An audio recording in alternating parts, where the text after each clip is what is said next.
Hi guys, welcome to Braidstop Academy and watch me do a stitch braid. So my gel of preference is the Braidstop Edge Control, which you can find linked in our bio. It is the best edge control that you can ever use.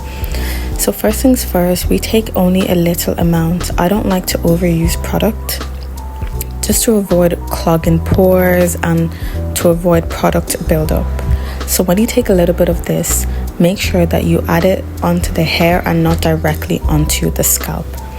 I don't add it directly to the scalp to avoid clogging the scalp and the pores and just, to keep the scalp as clean as possible. So once you've added that directly onto the hair, you want to take your comb and comb it through the hair and massage it in so it's nice and smooth.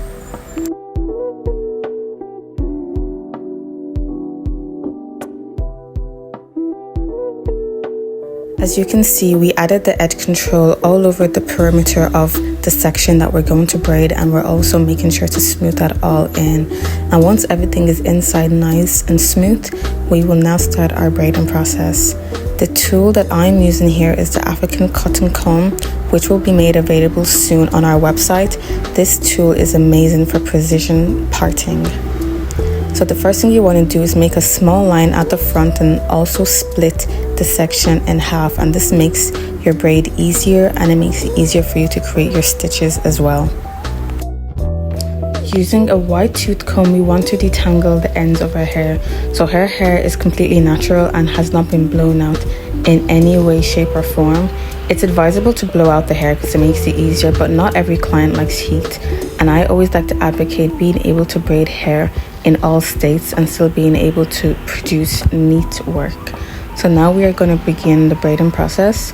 We always start off with the natural hair. This is to avoid tension and to make it as flat as possible. And I always just use my fingers. I very rarely use any tools, but if needed I will use like my parting comb or my tail comb to help me create the stitches. So as you can see, look how small the piece of hair that I added in, tiny pieces. You want to take your time with this process. Stitch braids are not to be rushed.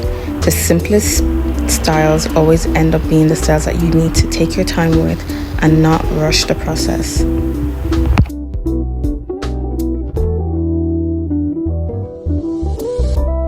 The main tips that I'm going to give you for this hairstyle is adding small pieces of hair.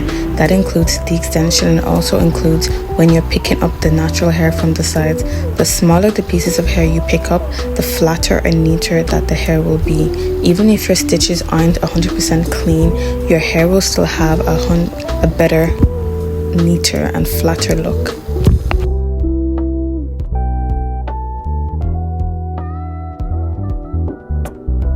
At Braidstop, our aim is to make hair braiding education more accessible and to be able to find information in one place.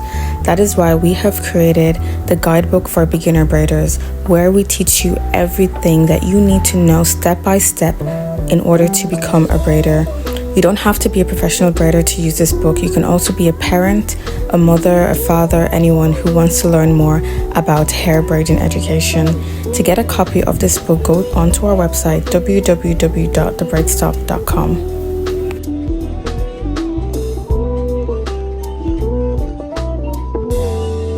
Petition, just competing for attention.